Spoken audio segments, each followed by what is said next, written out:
جیری بام کی سرحدیں دو پڑوسی ریاستوں کے ساتھ لگتی ہیں، اس لیے منی پور میں چناؤ کے دوسرے مرحلے کے لیے سیکیورٹی کے سخت انتظامات کیے گئے ہیں۔ چناؤ افسران اور سیکیورٹی کا عملہ ای وی ایم اور وی وی پیٹ مشینوں کے ساتھ ضلع ہیڈ کوارٹر کے لیے پہلے ہی اندرونی علاقوں میں پہنچ گیا ہے۔ خبرنامے کے لیے جے جے تھاکچم کی رپورٹ۔ وزیر اعظم نریندر مودی نے امریکی صدر جو بائیڈن، آسٹریلیا کے وزیر اعظم اسکاٹ موریسن اور جاپان کے وزیر اعظم فومیو کشیدا کے ساتھ کویڈ لیڈروں کے ورچوئل سربراہ کانفرنس میں شرکت کی۔ میٹنگ میں یوکرین کے حالات پر تبادلہ خیال کیا گیا، نیز اس کی انسانی مضمرات پر بھی غور و خوض کیا گیا۔ جناب مودی نے مذاکرات اور سفارتکاری کے راستے کو اپنانے کی ضرورت پر زور دیا۔ وزیر اعظم نے اس بات پر بھی زور دیا کہ کویت کو بھارت بحر الکاہل خطے میں امن و استحکام اور خوشحالی کو فروغ دینے کے اپنے اہم مقصد پر توجہ مرکوز کرنی چاہیے۔ جناب مودی نے انسانی ہمدردی اور آفات کے نتیجے میں راحت، قرضوں میں استحکام، سپلائی چین، صاف توانائی اور کنیکٹیویٹی اور صلاحیت سازی جیسے شعبوں میں کویت کے اندر تعاون کو ٹھوس اور عملی شکل دینے کی ضرورت پر زور دیا۔ وزیر اعظم نے اقوام متحدہ کے چارٹر، بین الاقوامی قانون اور علاقائی یکجہتی کے علاوہ اقتدار اعلیٰ کے احترام کو برقرار رکھنے کی اہمیت کو دہرایا۔ میٹنگ میں ستمبر 2021 کی کویت سمٹ کے بعد سے کویت کے اقدامات کے بارے میں پیش رفت کا جائزہ لیا گیا۔ لیڈروں نے اس سال کے آخر میں جاپان میں چوٹی کانفرنس کے ذریعے ٹھوس نتائج حاصل کرنے کے مقصد سے تعاون کو تیز کرنے پر اتفاق کیا۔ ان لیڈروں نے ایک دوسرے سے رابطہ بنائے رکھنے اور جاپان میں آئندہ لیڈروں کی چوٹی کانفرنس کے لیے ایک پرعزم ایجنڈے کے لیے کام کرنے پر بھی اتفاق کیا۔ وزیر اعظم نریندر مودی نے کل ان طلباء کے ساتھ بات چیت کی جو جنگ سے متاثر یوکرین سے وطن واپس آئے ہیں اور ان کا تعلق ان کے پارلیمانی حلقے وارانسی سے ہے۔ طلباء نے وزیر اعظم کو اپنے تجربات کے بارے میں آگاہ کیا۔ میں کلپنا کر سکتا ہوں کہ کس پرکار کی مانسک پرستھتی سے آپ کو گزرنا پڑا ہوگا۔ کٹھنائیوں کے بیچ بھی ہم ٹھیک سے ابھی ایویکویشن کر پا رہے ہیں۔ ہم لوگ تو امید بھی چھوڑ دیے تھے کہ واپس انڈیا جا پائیں گے، کیونکہ 2 مارچ کی ہم لوگ کی فلائٹ تھی جو کہ کینسل ہو گئی تھی۔ جب انڈین ایمبیسی اور گورنمنٹ ورک کیے تو ہم لوگ کو ایک نیا امید ملا کہ واپس انڈیا جا پائیں گے۔ All thanks to Indian government. I don't think کہ وداؤٹ انڈین گورنمنٹ ہیلپ ہم انڈیا واپس سیفلی آ پائیں۔ بارڈر کراس کرنے کے بعد انڈین ایمبیسی نے ہمیں بہت ہی سرکشت طریقے سے ہمارے کنٹری میں پہنچایا، تو میں ہمارے پردھان منتری نریندر مودی جی کا بہت ہی دھنیہ واد کہنا چاہوں گی کہ آپ نے مجھے میرے گھر تک سرکشت پہنچایا، اور مجھے وشواس ہے کہ اور بھی جو بچے پھنسے ہیں آپ انہیں بھی جلد سے جلد ان کے گھر پہنچا دیں گے۔ طلباء کا تعلق وارانسی کے علاوہ اتر پردیش کے کچھ دوسرے حصوں سے بھی ہے۔ وزیر اعظم نے طلباء کو یقین دلایا کہ حکومت یوکرین میں پھنسے ہر طالب علم کے تحفظ کے تئیں عہد بستہ ہے۔ وزیر اعظم نے کہا کہ طلباء کی بحفاظت واپسی کے لیے تمام کوششیں کی جا رہی ہیں۔ ان ساری سمسیاؤں کا سمادھان اسی میں ہے۔ اسی پرکار سے میں تو ابھی بھی مانتا ہوں کہ ہمارے دیش میں پہلے سے میڈیکل ایجوکیشن کی نیتیاں صحیح ہوتی تو آپ لوگوں کو باہر نہیں جانا پڑتا۔ کون ماں باپ چاہتے کہ اس چھوٹی عمر میں اکیلے بھیج دے؟ کوئی ماں باپ نہیں چاہتا، لیکن ہم لگے ہیں۔ دیکھیے پہلے قریب 300-400 کے بیچ میں ہمارے یہاں میڈیکل کالج تھی، اب ہم قریب 700 تک پہنچ گئے ہیں۔ ہر ضلع میں میڈیکل کالج کر رہے ہیں۔ پہلے ہمارے دیش میں کوئی 80-90 ہزار کے بیچ میں سیٹیں تھیں، اب پچھلے 5 سال میں ہم اس کو 1.5 لاکھ تک پہنچا دیا ہے۔ یو پی میں بھی نئے 2100 ودیارتھیوں کے لیے سیٹیں بنائی ہیں۔ یہ خبرنامہ آکاش وانی سے نشر کیا جا رہا ہے۔ وزارت دفاع نے یوکرین کے خارکیف میں بھارتی باشندوں کے لیے ایک ایڈوائزری جاری کی ہے اور ان سے ذہنی طور پر چاق و چوبند اور یکجا رہنے اور بھارتی باشندوں کے ساتھ معلومات کا تبادلہ خیال کرنے کے لیے کہا گیا ہے۔ اس میں بھارتی باشندوں سے 10 بھارتی طلباء کے چھوٹے گروپ اور دستے تشکیل دینے اور اس کے اندر ایک جوڑی بنانے کے لیے کہا گیا ہے۔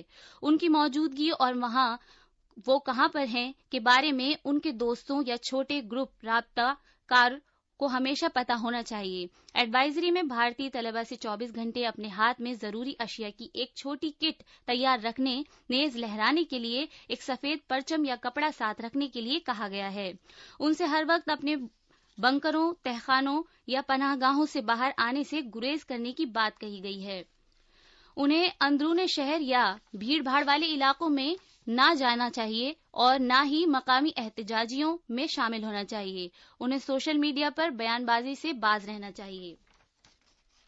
وزارت خارجہ کی جانب سے جاری کی گئی ایڈوائزری کے بعد سے تقریباً 18,000 بھارتی یوکرین واپس آئے ہیں.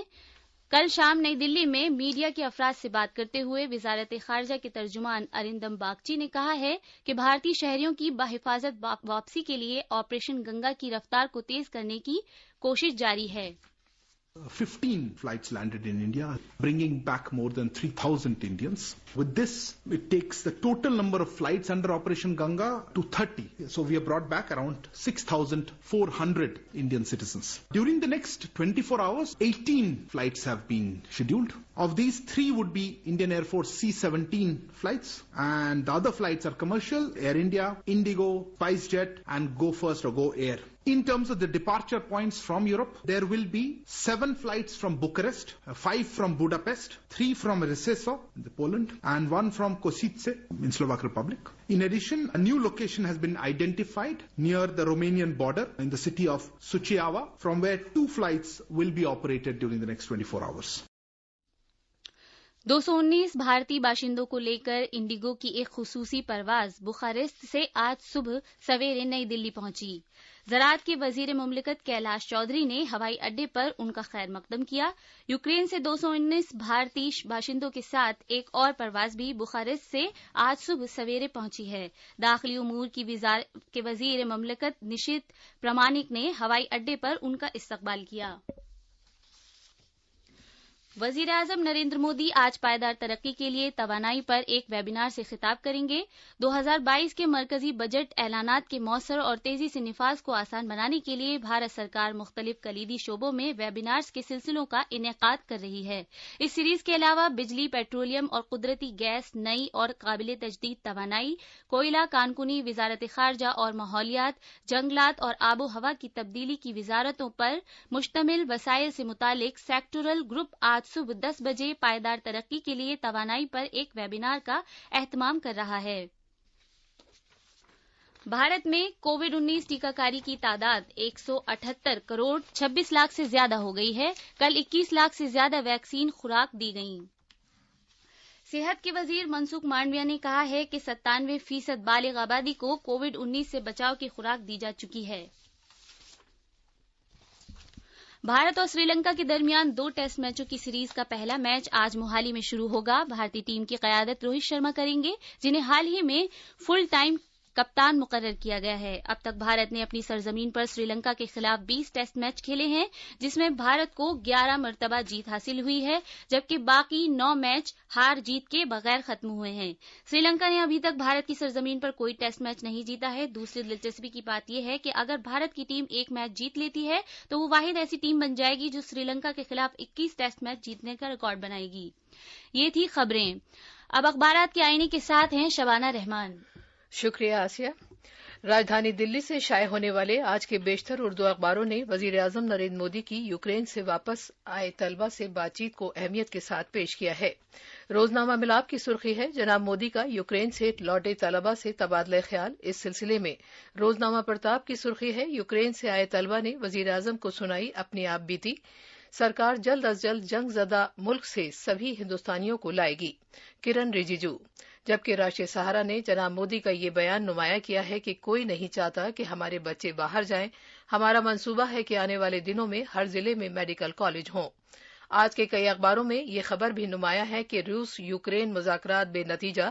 روس کی یوکرین پر ایئر اسٹرائک، گیس اسٹیشن سمیت 1600 سے زیادہ یوکرینی فوجی ٹھکانے تباہ. آخر میں اہم خبروں کی سرخیاں ایک بار پھر. اتر پردیش میں اسمبلی چناؤ کے چھٹے مرحلے میں 56% سے زیادہ پولنگ ریکارڈ کی گئی. منی پور میں کل اسمبلی چناؤ کے دوسرے اور آخری مرحلے کے لیے ووٹ ڈالے جائیں گے. وزیر اعظم نریندر مودی نے کہا ہے کہ کوواڈ کی توجہ بھارت بحر الکاہل خطے میں امن، استحکام اور خوشحالی کو فروغ دینے پر مرکوز رہنی چاہیے. انہوں نے روس یوکرین جنگ کے پیش نظر مذاکرات اور سفارتکاری کی ضرورت پر بھی زور دیا.